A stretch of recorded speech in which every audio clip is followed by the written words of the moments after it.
Hi everyone, welcome to your second lesson as part of week 4, day 2 of your online learning for higher chemistry.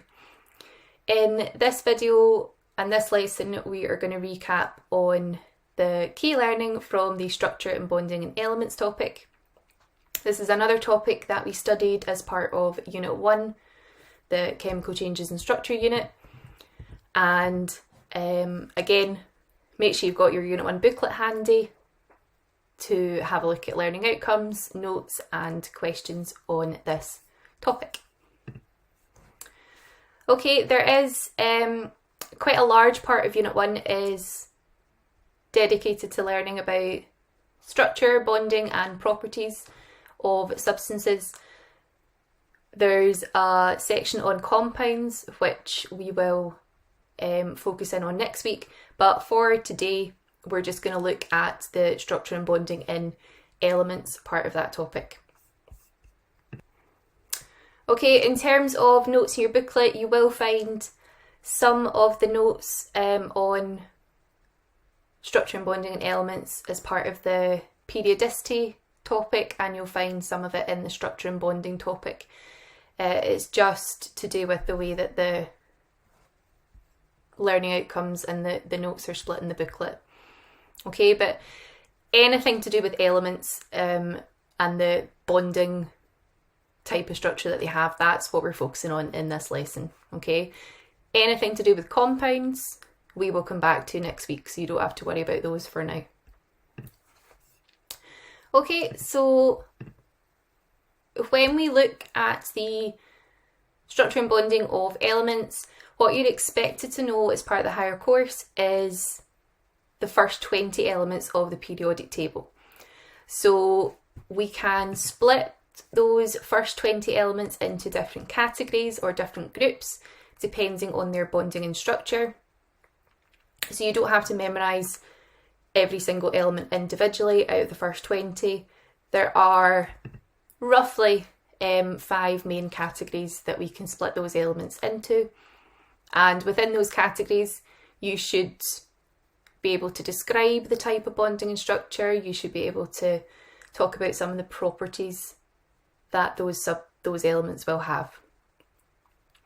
Okay, so what you can see from the diagram, so it's just a cut down version of the periodic table, just taking those first 20 elements in particular, still arranging them in their groups, but just missing out all the rest of the elements.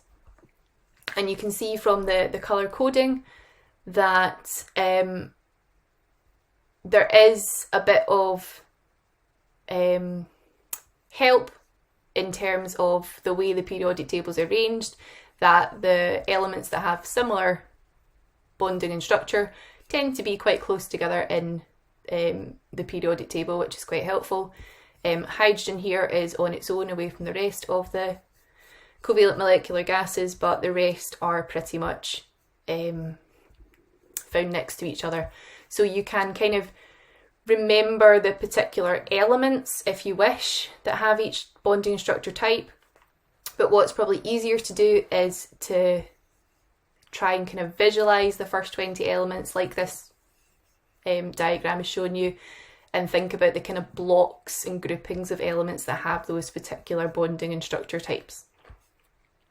Okay, and just a wee word about carbon here before we continue on. Carbon is an element that exists in several different forms, and one of those forms is a covalent molecular kind of substance, and then others are covalent network. So that's why it has the two colours, because you'll see carbon appearing in 2 of our bonding and structure types. Okay, so we're going to start with the metallic bonding and structure type.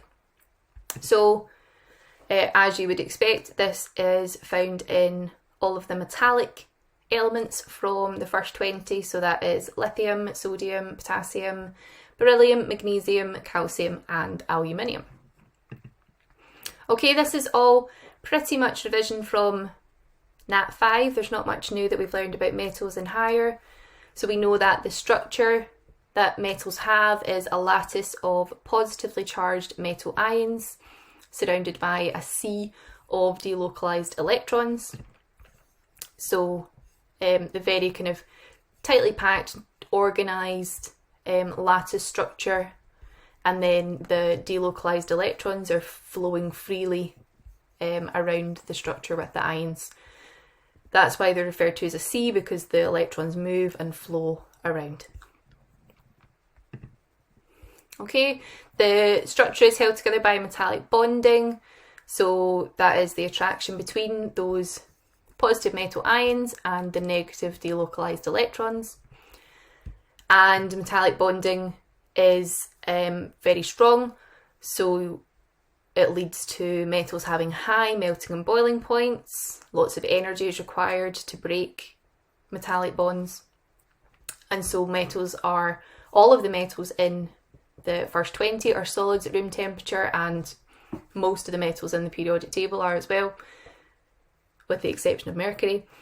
And your metals are also good conductors of electricity because of those delocalized electrons, so they're able to move and carry electrical charge around the substance. Okay, so as I said, mostly things we know already from Nat 5. Just make sure you know which elements have the metallic structure, and be able to describe that structure, describe what metallic bonding is, and know the properties that metals have. Okay, so moving on to our second group, or second structure and bonding type, which is the monatomic structure. So again, this is something a structure we've kind of known about since Nat 5 or even before that, but maybe didn't use the monatomic name for it until higher. So this is the structure found in the noble gases.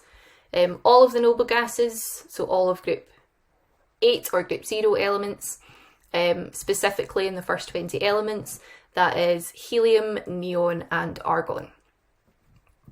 Okay, so we know that the noble gases don't form bonds, so that is where the monatomic structure comes from. They exist as individual atoms, so there are no bonds. You don't get a helium atom bonded to another helium atom. But what does exist between the atoms are weak intermolecular forces, specifically for the noble gases, that is London dispersion forces, or LDFs for short. Those are our weakest type of intermolecular force. If you don't remember much about intermolecular forces, don't worry too much at the moment. We will come back to these in the recap of bonding compounds that we do next week. Okay, so just for now, make sure you know that LDFs are the type between the atoms in the noble gases. Okay, so you would have this sort of structure with individual atoms, no bonds between them, but these dotted lines representing those London dispersion forces. Okay, so because we don't have any bonds holding the atoms together, we only have these weak intermolecular forces, which are much easier to break. That means that monatomic elements, the noble gases, have low melting and boiling points. So that's why they exist as gases at room temperature, because their melting and boiling points are below 0 for most of them, negative values. And they're all non-conductors of electricity. So unlike the metallic elements where we had those delocalized electrons, there's no charged particles to carry an electrical current. Okay, so moving on to our next bonding and structure type. So there's two groups of, or I try not to say groups because we have the groups in the periodic table. There's two blocks of elements that have covalent molecular bonding. but we split them into two different categories based on the state of matter. So this next block is the covalent molecular gases. So these are the rest of the gases in our first 20 elements besides the noble gases. So hydrogen, nitrogen, oxygen, fluorine and chlorine. They all have a little 2 next to their formula because we should be familiar from Nat 5 with these being some of our diatomic elements. There are a few more, but they're not within the first 20, which is why we're not mentioning them here. So these elements exist as diatomic molecules, so they are pairs of atoms held together by covalent bonds. But between the molecules we have, same as the noble gases, we have those weak LDFs again.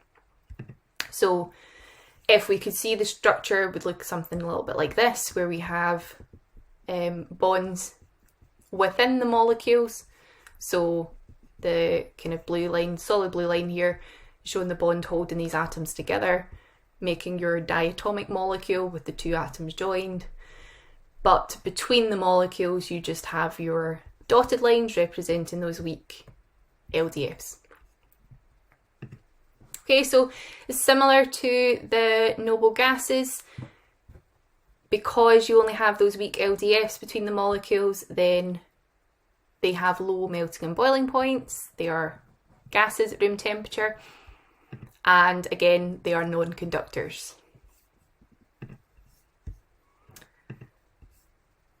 Okay, so before we move on to the rest of our bonding and structure types, something which you will get asked questions about and is related to this part of the topic is trends in melting and boiling points for particular groups of elements. So the elements you usually get asked about are group 7 and group 0 or group 8, so thinking about the halogens, which some of our covalent molecular gases are part of, so fluorine, chlorine, and group 8 or group 0, the noble gases as well. So to think about these trends, we're kind of looking beyond the first 20 elements to continue down the rest of the groups, and we see similarities in the structure and bonding that we can apply to the rest of the group, which helps us explain trends in the melting and boiling points. Okay, because what we find with both of these groups is that although we're saying that they have low melting and boiling points because of those weak LDFs, we do actually see an increase in the melting and boiling points as we move down the groups. So down group 7 and down group 8 or group 0, we see the low melting and boiling points start to increase. Now they're still relatively low, but we do see the values increase a bit. The reason why that's happening is because of the LDFs between the atoms or the molecules, depending on which group we're talking about.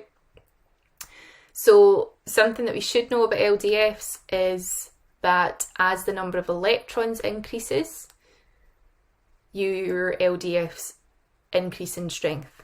So if you have an atom with 5 electrons and an atom with 10 electrons, the forces between the atoms with 10 electrons will be stronger than the forces between the atoms with 5 electrons. Okay? This is because of what LDFs are and how they're created, so not go into this a huge amount. As I said, we will come back to it next week when we deal with compounds. But LDFs are essentially caused by the movement of electrons within atoms. So the more electrons you have, then the stronger these forces are because there's more electrons to create the forces. Okay, so it's not something to worry hugely about, but just be aware you will get questions from time to time asking you to explain this trend in the melting and boiling point. So just remember it's because of the stronger LDFs, which are caused by increasing number of electrons. Okay, so back to our final two bonding and structure types. Let's have a look at the other covalent molecular elements. So these are known as the covalent molecular solids. So there's three elements found within this type. Phosphorus, which exists as P4 molecules, so 4 phosphorus atoms joined together. Sulfur, which exists as S8 molecules with 8 sulfur atoms joined together. And a form of carbon known as fullerene. There's various different structures of fullerenes, but quite a common one is known as C60. So that has 60 carbon atoms joined in one molecule. Okay, so these are, as you can tell from the formulas, these are larger covalent molecules than the diatomic ones. So there's more atoms within the individual molecules. Those molecules, the atoms within those molecules are joined with covalent bonds, but between the molecules we have LDFs. So it's the same structure as the covalent molecular gases, but the molecules themselves are larger.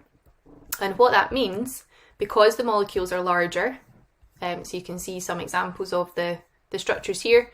You've got phosphorus, 3 P4 molecules here, you've got 3 S8 molecules, and this is a fullerene molecule. So it looks like a kind of football shape. What this means, because you have larger molecules with more electrons, as we were just talking about, then you have stronger LDFs between them. So that means your melting and boiling points are higher than the diatomic elements, which is why these substances are solids at room temperature rather than the gases that we find with the diatomic molecules. Okay, again, non-conductors, no delocalized electrons to carry charge. Okay, and our final bonding and structure type is the covalent network elements. So if you've been keeping track, we've got kind of 2.5 elements left that we've not talked about. So boron, silicon, and the other forms of carbon, which for the covalent network structure is diamond and graphite. Okay, you don't have to know these structures in detail, but just know the names of them. Know that diamond and graphite are covalent network forms of carbon, and you have the fullerene form, which is covalent molecular. Okay, so again, we know covalent networks from Nat 5. There's not really much we're adding here, except expanding our knowledge of which elements are covalent network. So these are giant structures with millions of atoms all covalently bonded together. So you'll probably be familiar with this kind of structure here, which is a diamond structure, where every carbon is joined to 4 other carbons by single bonds. So you get, this is a small section of it, you get a huge, huge structure with all these different carbons joined together. This other diagram here, which looks a bit more complicated, is the structure of graphite. Again, you don't need to know these in detail, I'm just showing you them as examples. With graphite, what you have are these kind of sheets or layers of carbon atoms joined in rings. So you can kind of see the structure of the rings in the diagram. And because of the kind of ring arrangement, it means every carbon is bonded to 3 others. And we know that carbon usually forms 4 bonds. So you have 1 extra electron per carbon atom, which actually ends up being delocalized throughout the structure. So that's what these electrons, kind of dotted lines, are trying to represent here, is those delocalized electrons. So that's quite an unusual structure, an unusual example of a covalent network. Boron, silicon and diamond don't have those delocalized electrons and just have a structure a bit more like this one. Okay, but regardless of which element we're talking about, because of the covalent network structure, where if you want to break those atoms apart, you're going to have to break all those covalent bonds. That leads to very high melting and boiling points, the highest out of all the elements we'll have looked at in the first 20. And means that these are also solids at room temperature. They are generally non-conductors, so boron, silicon, and the diamond form of carbon do not conduct electricity, but graphite can, because of those delocalized electrons I was talking to you about. Okay, so that's one thing to watch out for. Out of all the first 20 elements, the only ones that conduct electricity are your metals and carbon in the form of graphite. Everything else is a non-conductor.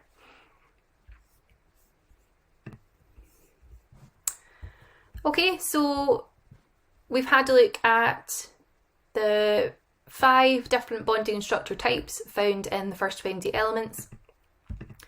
So as I was saying to you, the main thing is knowing which element fits into which bonding structure type, or if you're asked, give an example of an element with a covalent network structure, then you should be able to name examples of each type as well. Make sure you know about generally being able to describe the structure, know what the structure involves, and how that affects the properties that the element has, and watch out for those trend questions to do with the halogens and the noble gases.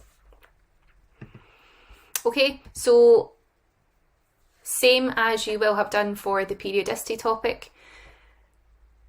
Now that you have finished recapping the learning from this video, have a look back at your Unit 1 booklet, so find the learning outcomes that are to do with bonding and elements, and self-assess how well you think you know that content, that you understand it.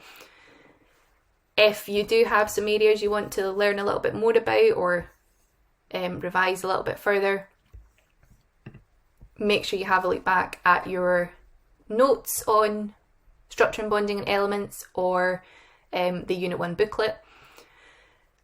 And again, you now have some time for personal revision, so focused revision on weaker areas, or just some general revision practice, questions to do with structure and bonding and elements. Whatever you feel is going to be beneficial for your revision. Again, there are suggested activities in the lesson instructions if you're looking for some inspiration. And then to finish today, you've got another task to complete for this lesson. Okay, so hopefully you feel nice and confident about structure and bonding and elements. Enjoy the rest of your revision. Bye.